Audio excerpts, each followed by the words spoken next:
Gumuho ang bahagi ng Bagulin-San Fernando City Road sa La Union.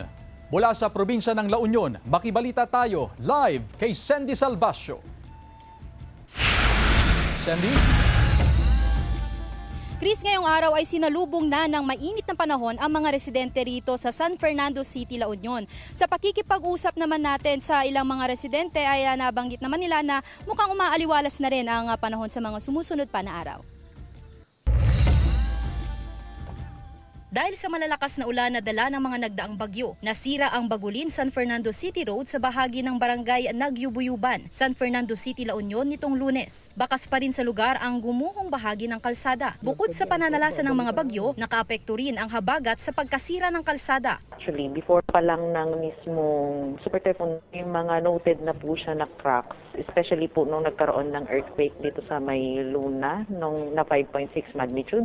Nagkaroon po ng landslide dun sa area at saka nag-erode po yung sa mismong foundation po dun sa mismong road. Pansamantalang isinara ang kalsada sa mga motorista. Pinayuhan ang mga motorista na dumaan muna sa Nagilian Bagulin Provincial Road habang inaayos pa ang kalsada. Wala namang madadaanan. Kapilitan na doon kami sa taas dadaan. Dumadaan dito. Kung may pagkakataon, sana maayos ka agad. Dun po sa area kasi wala namang affected na mga bahay.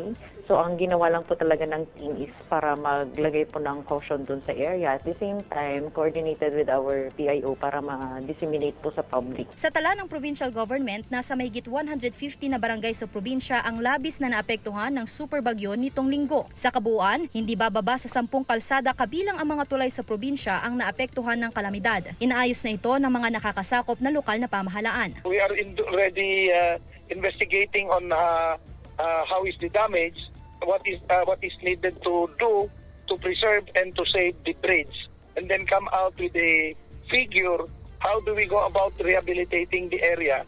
Kasi vital connection din po yun ng town of Bagulin. Sinisikap ng GMA Regional TV 1 North Central Luzon na makuhanan ng panig ang DPWH Region 1.